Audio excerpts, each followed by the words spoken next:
Allo vedo, riconcella, mi tagliò, mi sa più che la tenia. Riconcella, riconcella.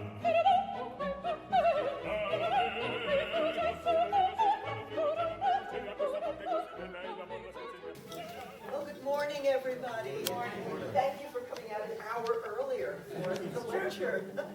Daylight savings time.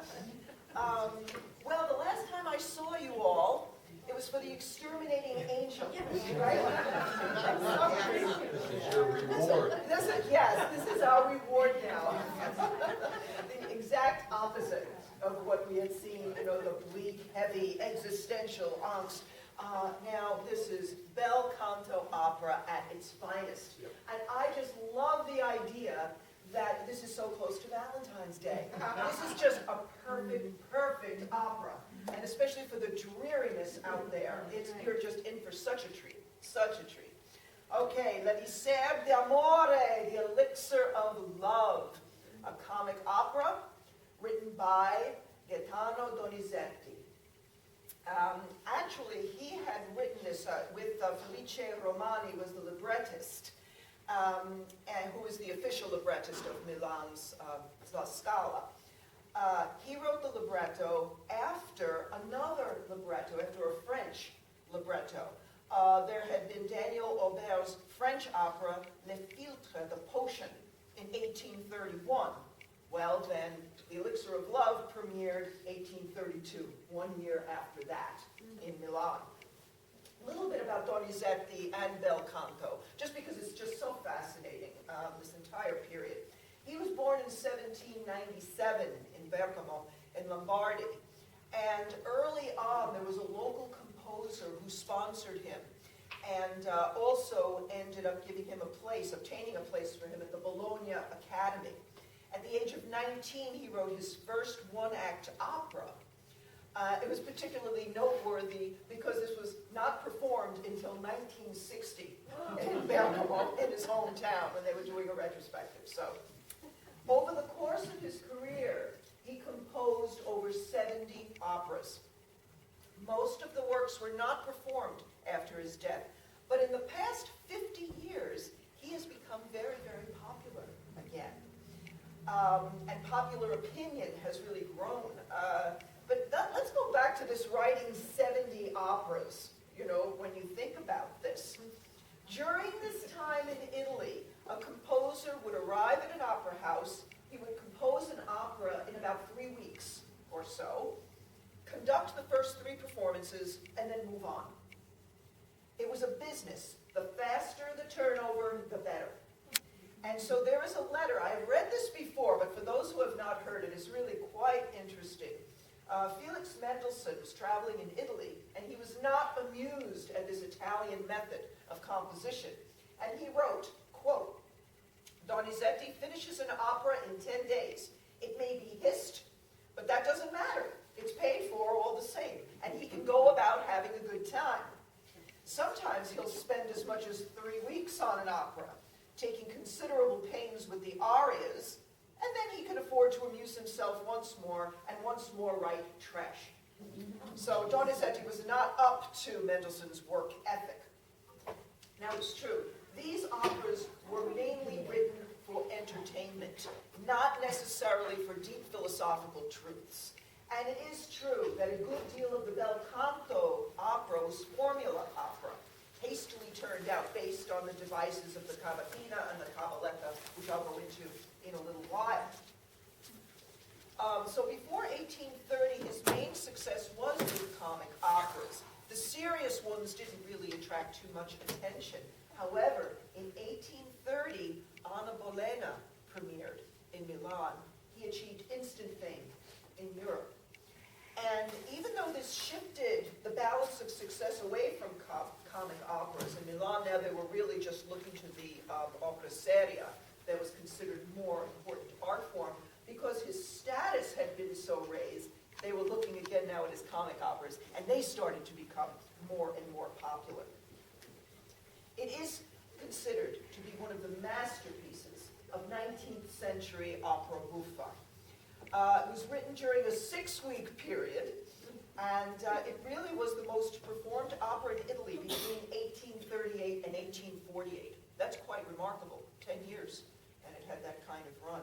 And today it's one of the most frequently performed of all of Donizetti's operas.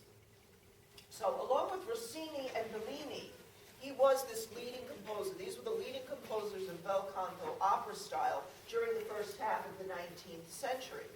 And just a reminder about what bel canto means, it's singer-dominated manner of composition, and sometimes improvisation. You need vocal agility, smoothness of voice, long, long melodies, florid melodies. It's the virtuosity of the performer that is the main consideration of any type of bel canto composition. And these forms, you had the cavatina and the cavalletta, and there were expectations in these forms. And this is where the composers and the artists can show their originality within the confines of the forms. The cavatina is slow and lyric. It intends to show off the control of the voice, the singer's line, tone, nuance, color. All of this is very, very important and very difficult. The cavalletta, that's where the fireworks take place. And a singer was expected to have flawless technique as well as good taste in ornamentation and in embellishments. So the combination of pure tone and brilliant technique, that is bel canto singing. Much of this kind of singing really descended from the castrati. And there was one fellow, Baldassare Ferri, from the 17th century. He was a castrato virtuoso. He could insert consecutive trills for 2 octaves, up and down, in one breath. This would go on for about 50 seconds. I remember after I wrote this, I was doing my research, I tried holding my breath for 50 seconds. And that's without singing, I still couldn't do it. So, and you can imagine this ideal, the technique plus taste, didn't show up very often. Sometimes singers would just do whatever came into their heads. And they were spoiled, they were pampered, considered much more important than the composers. And the composers were always fighting the tastelessness of the singers. And at this point, they started actually writing out the ornamentations because they just couldn't trust them to do the right things. So it's like, fine, okay, this is what you have to be doing. All right, but what separates L'Elixir d'Amore from dozens of charming comedies is not only the superiority of the hit numbers, but the consistency of the music all the way through. It is really just fine music. You don't have any dead spots in this at all. It represents the best of the bel canto tradition, from the funny patter songs. I mean, really, I always thought patter, I think Gilbert and Sullivan, right? And I think, okay, that's it. Wait till you hear what is in this. It's really quite remarkable to hear the patter. It's in Italian, of course, but it's just wonderful. You have beautiful ensembles. You have gorgeous melodies in the solos, especially the tenor's famous Una furtiva lagrima, the hidden tear, in Act 2. The central narrative theme, the triumph of sincerity, the triumph of being humble, that is essential to the 19th century romantic outlook. And in Donizetti's hands, this became even much more romantic than in the French opera version just a year earlier. In fact, it was his idea to put in that aria, the Una furtiva lagrima, that was not in the libretto, in the French libretto. That was Donizetti's idea to have that in there. So the opera is set at the end of the 18th century, and in this production, they actually do keep it there. I'm pretty happy about that. We're not dealing with the 1950s or Planet of the Apes or anything like that. Las Vegas keeps on coming up. I know that Las Vegas thing. That was difficult. All right. But important fact, it's a place where everyone knows everyone. And traveling salesmen provided a major form of public entertainment. That's the important thing, to have that in the background.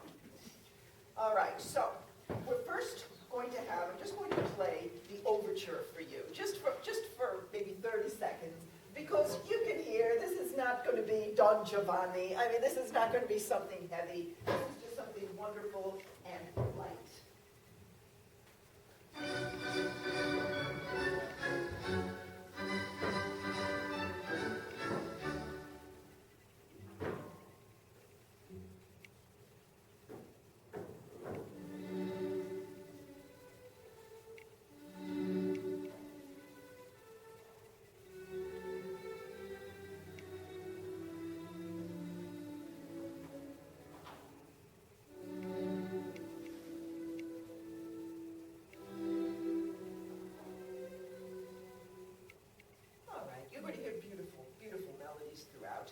And when the curtain opens, the workers, the peasants, are all resting in the shade at noon. It's the heat of the day, so nobody's going to be doing any work then, and they're just going to be resting for a little bit.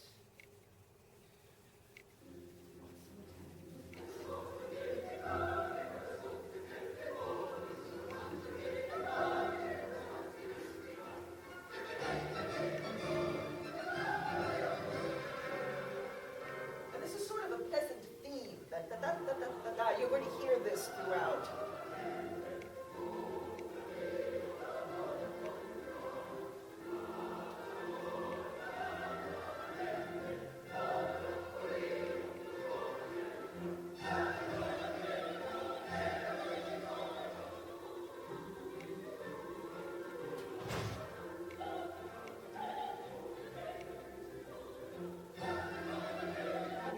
Soprano in there doing something. That's Gianetta. She's one of the villagers. All right. The opera focuses on a young Italian peasant called Nemorino. And Nemorino, those of you who know Italian, it really translates into little nobody. That's what that means. He's fallen in love with a landowner, Adina. She is not interested at all. She's far too superior to even consider returning the affection of a lowly peasant. So Nemorino sings of his love for Adina. He believes that, although he will always love her, nothing will ever come of it because she doesn't want him. And he wonders who can teach him what he needs to win her heart. And so now I'll play for you Quanto è bella, quanto è cara, how beautiful, how dear.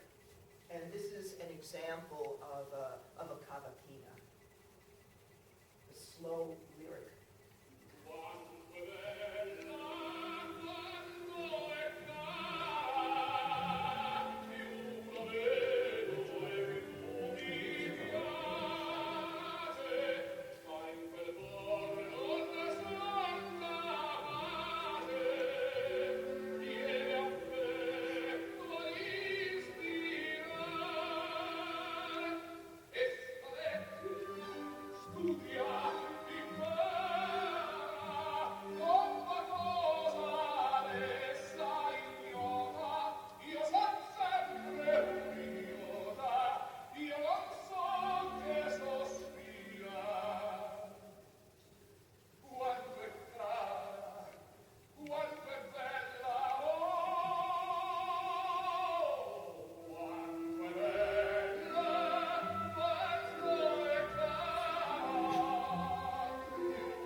Is Luciano Pavarotti singing and Kathleen Battle playing Adina. So it's quite a wonderful production.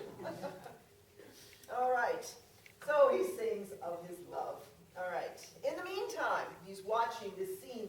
Adina has found the story of Tristan and Isolde, and she's gathering the farm folk around to read them this story. And, you know, just kind of interesting because the opera of Tristan and Isolde, that didn't come out until 1865, something like that. So this was something that was around. I mean, remember, Romantic period, this is something that was popular. So even in Italy, they're kind of working in this reference of this particular story. So kind of interesting. So she tells him a story about how Tristan drank a love potion and caused Isolde to fall in love with him. And she starts thinking about this whole concept of a love potion. And so now this is a cavatina also that Adina sings, Della crudella Isotta, of the cruel Isolde.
That's something.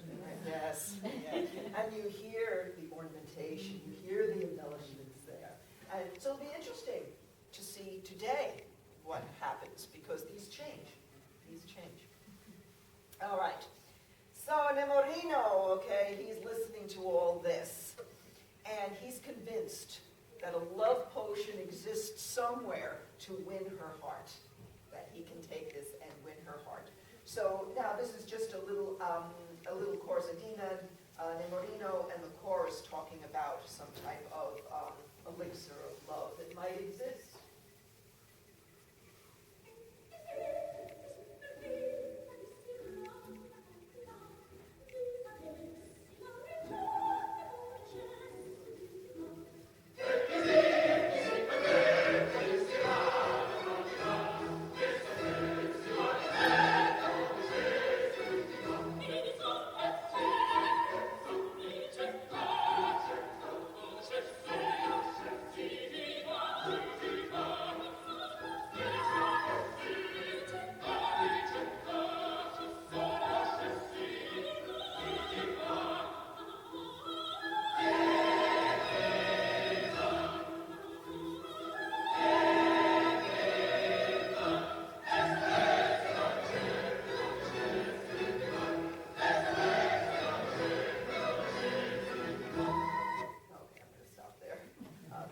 To listen to.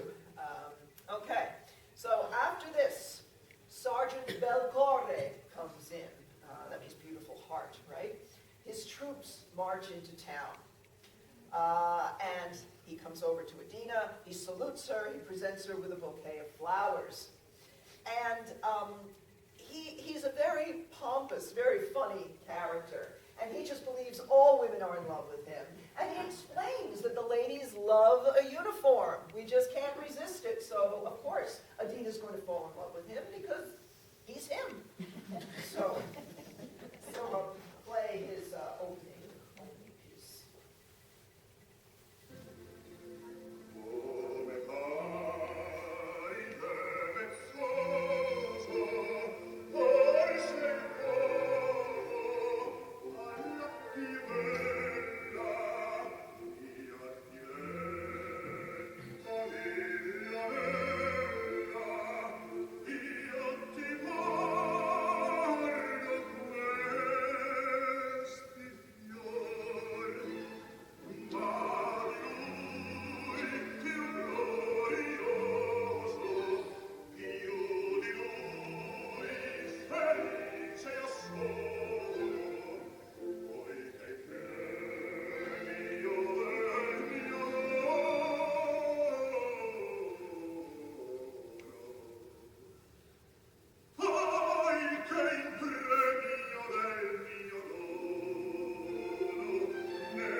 Of opera to really sing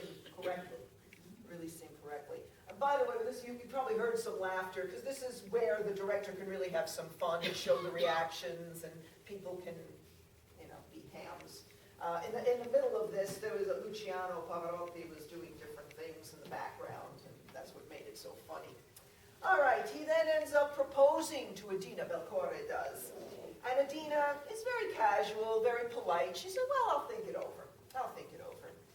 Okay, so they all leave. Adina and Nemorino are left alone. And Nemorino is very anxious, and he declares his love for her. Adina's still not interested. She basically says, look, I want a different lover every day. And she says that following her example would really be better for him, that he should just go and play the field. And he declares that his feelings will never change. And basically, she says in this wonderful piece that it's about I'm like a fluttering breeze. I'm not constant. I just go from one man to another, and that's how you should be as well.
And so I'm just going to do something later because then they end up singing a duet together.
He should be taking care of him. Pay attention to that. This comes back in Act 2. This is important. All right, but you can't really tell when you're first watching it. You may not even catch it. All right, now we're back in the town piazza. Dr. Dulcamara, and that means sweet bitter, Dulcamara. A traveling salesman arrives in a grand fashion, and he presents his wares, his elixirs to the townspeople. So first he sings a cavatina, udite or rustici, listen, listen, O peasants.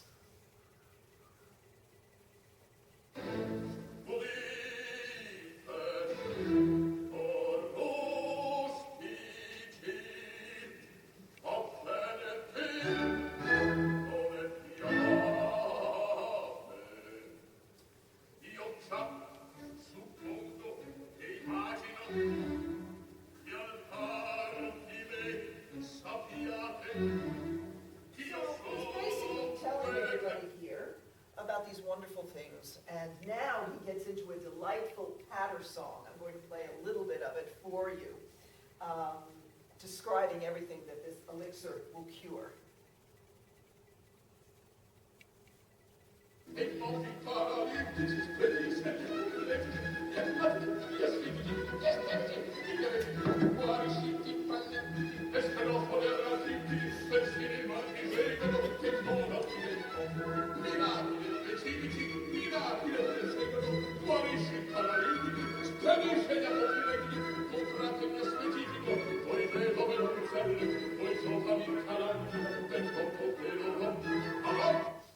Okay. I love there's a word in there, aesthetici. Aesthetici, and he does it like that, it's great. All right, so he has these cure-all potions. It's all good for what ails you. And he quickly sells many, many bottles to the villagers, of course. So the lovesick Nemorino asks Dulcamara if he possesses a love potion similar to Tristan and Isolde. Dulcamara says, yes, actually I do. I have a potion that'll do the trick. And he sells the love elixir to Nemorino for all the money Nemorino has in his pockets. Of course, it's really only cheap wine. It's cheap Bordeaux. All right, that's what he ends up having. So in this duet, it's very, very funny. Nemorino, obligato, thank you. He's thanking him profusely because now he's going to get the woman of his dreams. And Dulcamara is saying, you know, this is a marvelous fool who's buying my elixir.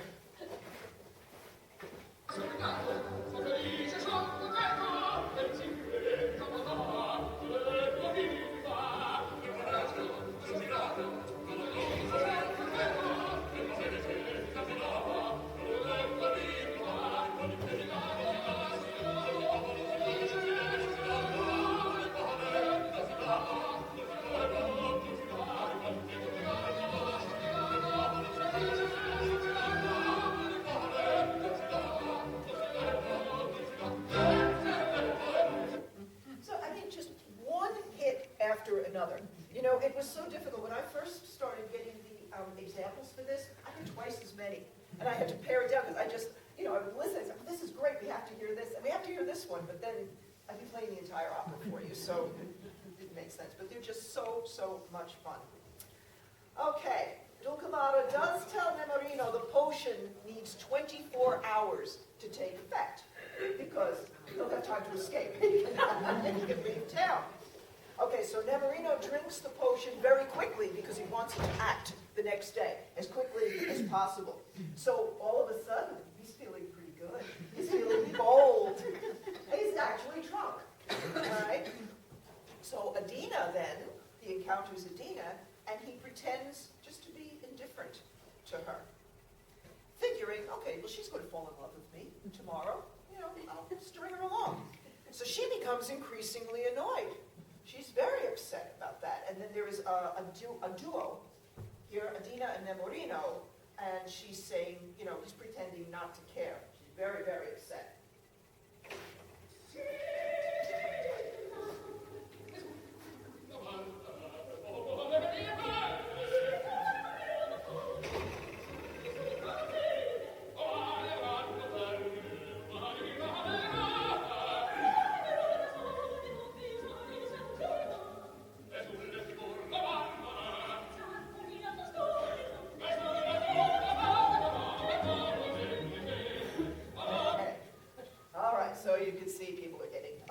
Sergeant Belcore returns, again proposes marriage to Adina.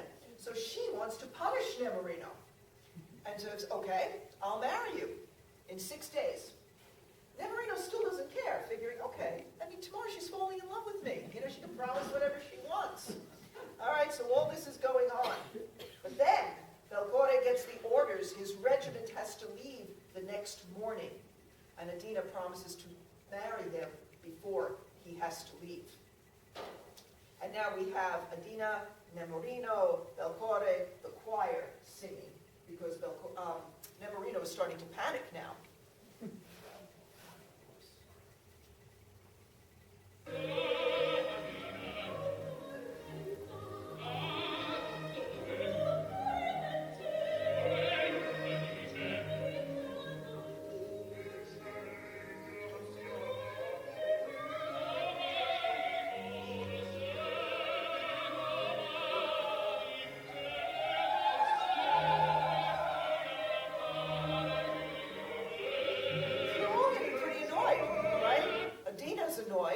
wants Nemorino to notice her. Nemorino's thinking, oh no, I'm going to lose her. She's going to get married. And Belcorte's like, who is this peasant? Why is he getting in my way? What is he even doing here? So at any rate, Nemorino realizes the potion will not take effect in time. He cries out for Dr. Dulcamara to come to his aid. Adina, in the meantime, invites the entire village to the wedding, and things are not looking too good for Nemorino at the end of the first act. All right, Act 2. There are only 2 acts in this play. In this opera, it's a rather short opera. So it opens up on Adina's and Belcorte's wedding party. The chorus is singing, "Let's toast the happy couple."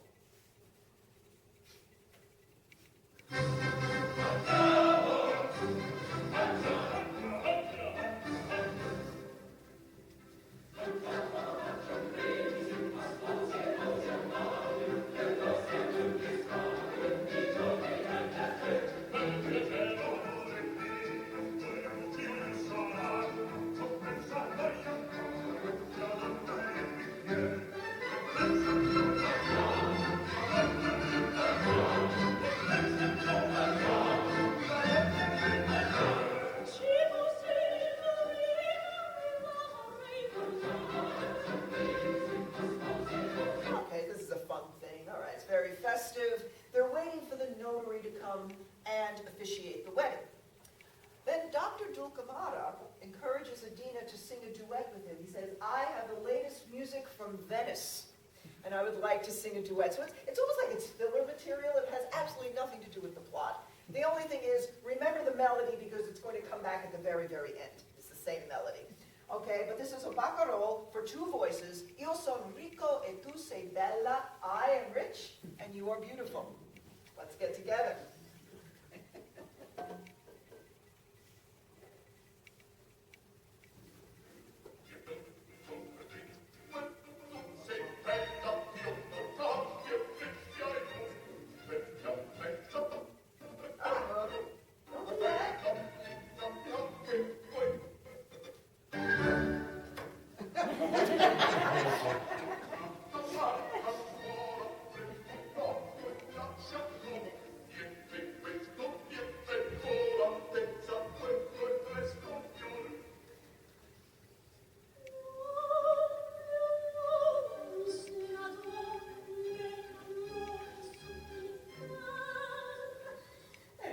Very, very funny part, very cute. But it's like a little interlude. In the meantime, Adina is looking around because Nemorino has not appeared yet. And the whole thing, the whole reason she's doing this is to teach him a lesson, right? So she's getting more and more annoyed. So everyone goes to witness, the notary arrives, they go to witness the signing of the wedding contract. But Dulcamara stays behind, and he kind of helps himself to food and drink. And, all right, so he's there. Nemorino appears, he's depressed. He believes that he's lost Adina. He sees Dulcamara, he begs him for a more powerful elixir, one that will work instantly. But Nemorino has spent all his money on the first potion, and of course Dulcamara refuses to help him, and he goes inside. Then we see Belcorte coming out, and he's kind of puzzled because Adina has suddenly postponed the wedding. He doesn't know why. He spots Nemorino, asks him what's wrong. Nemorino says he needs cash. Belcorte says, why don't you join the army? And you'll get a signing bonus right on the spot. Uh-oh. Wait. Hey, Jim? There's something wrong. Oh, wait. No, I got it. Okay. Sorry.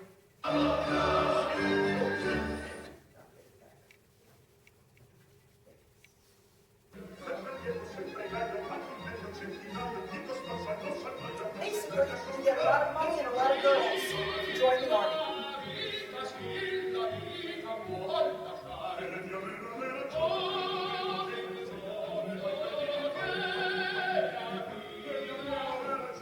But Nemorino doesn't care about the women. He just wants the cash so he can buy the elixir. So Belcorte produces a contract, and Nemorino signs it. He gets the money, figuring this is great. I can now go out and buy the potion. And Belcorte thinks this is great. I'm getting rid of this guy, and I can marry Adina. So the 2 men have left. Gianetta the village gal, gossips with the women of the village. She swears them to secrecy, and she reveals that Nemorino's uncle, remember the sick uncle? He has died and left him a big inheritance. Nemorino, Adina, neither one of them know about this. Okay, Nemorino enters, and he's pretty drunk because he's had now more elixir, and he's been drinking all this elixir, a large amount of elixir. And so the women, thinking, okay, he's a real catch now, he has money, and they all gather around him. And all the girls in the village start to flirt with him. And it's so out of character, but then Nemorino realizes, well, I drank the elixir. Of course they're all in love with me. It's working. It's working. So the village girls are all surrounding Nemorino, and Adina feels rejected. Okay, she doesn't quite understand, and she asks Dr. Dulcamara for an explanation. And he explains that, Nemorino bought the elixir and even joined the army in order to buy a love potion for some woman. And Adina immediately realizes that his sincerity and his love for her is real. And she really regrets her behavior and realizes she has loved Nemorino all along. There is a duet now between Adina talking about falling in love and Dulcamara saying, she needs the elixir. I can sell it to her.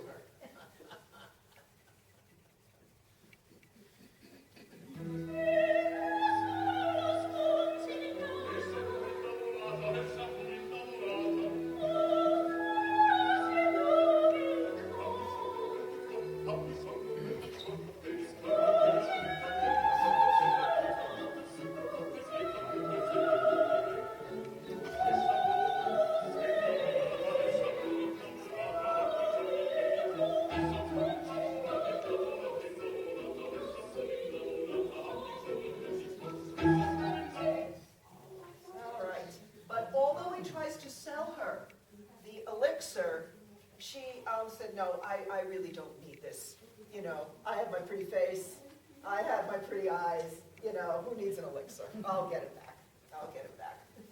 But when she approaches him, Nemorino acts indifferently towards her again.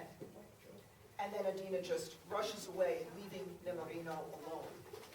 But now comes the turning point. Nemorino thinks about the tear that he has just seen on Adina's face when he was ignoring her. And he starts feeling kind of bad. He realizes that she must love him too and sings of his joy in finding out that she really does love him. Now this is where this beautiful romanza, Una furtiva lagrima, appears. In an opera about fake potions, about pretend emotions. The aria displays Donizetti's deep psychological insight. Remember, he added this to the libretto. This had not been there before. And you have variations between major, minor keys and the climaxes. And it's really one of opera's savviest depictions of a character's dawning consciousness and realizing what is really happening. Begins in B-flat minor, there are harp arpeggios, and there's a beautiful, longing bassoon solo. Now, when has a bassoon ever sounded sensual? In this, it does. It does. It's absolutely wonderful. And it shows his compassion, Nemorino's compassion for Adina. And as Nemorino realizes Adina loves him, the music finally moves into major. And Nemorino, in this, we see him transformed. He was kind of this feckless young guy, All of a sudden, he's a mature lover. And he's a man. And he displays this overflowing happiness, but all of a sudden he's starting to look like a real catch, where he hadn't before.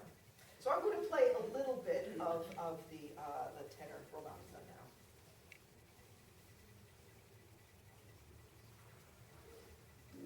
Una furtiva lagrima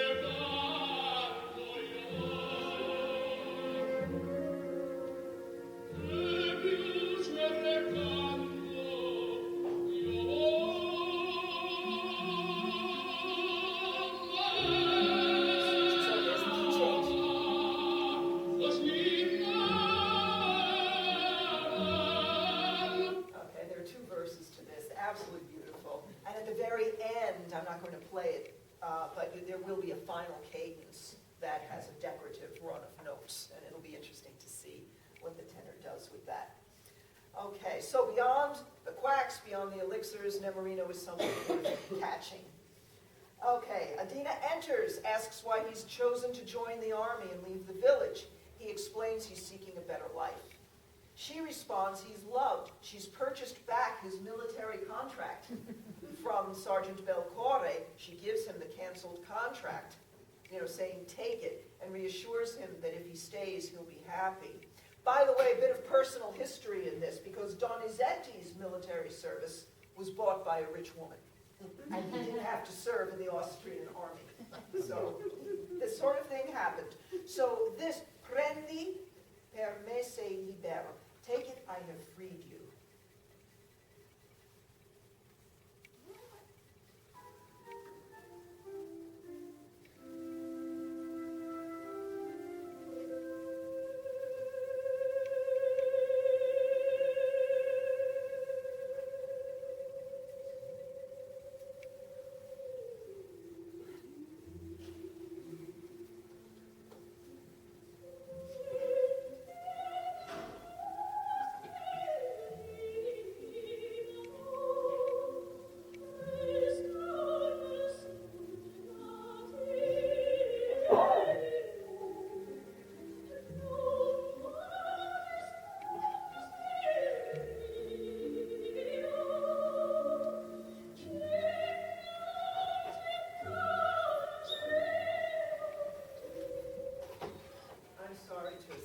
We just have a few other things I really want you to hear, but it's just absolutely beautiful. Just that first note that she sang, that's worth the price of admission right there. Wow, just so beautiful, so beautiful. Okay, he takes the contract, Adina turns to leave. Nemorino believes she's abandoning him, flies into a desperate fit, vowing if he's not loved, he might as well go off and die a soldier. She is moved by his fidelity. You just want to sometimes smack these people. Just come on. But then the opera would be over too soon, so anyway. She is moved by his fidelity and finally declares she will love Nemorino forever. Nemorino is ecstatic. Adina begs him to forgive her, which he does with a kiss. I'm going to play the love song that she sings.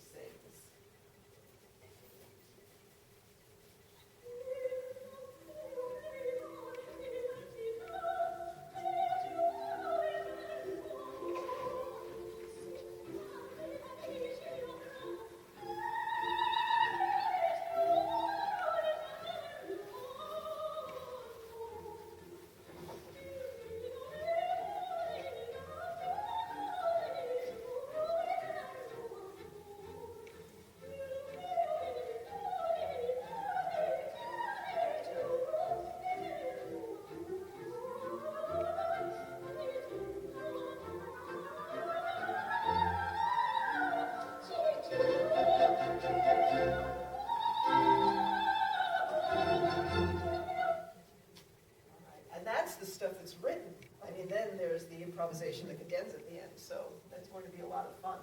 All right, so they are embracing. Belcore returns, and he sees them in each other's arms, and Adina says, look, sorry, but this is the way it is, I really love Nemorino.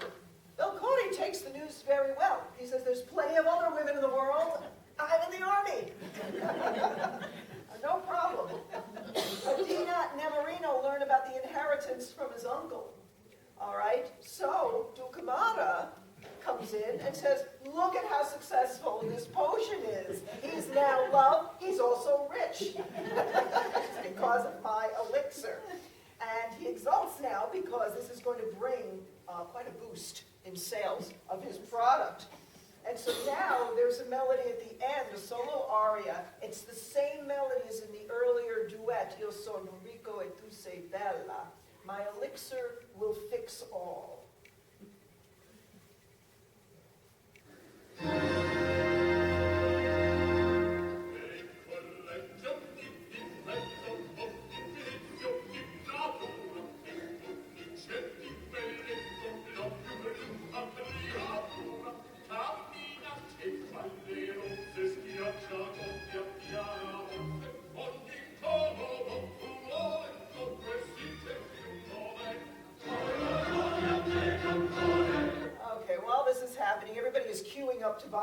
elixir, okay? Bottles and bottles and bottles. And then Dulcamara leaves the town, and it's a happy ending. So, anyway, enjoy this wonderful confection of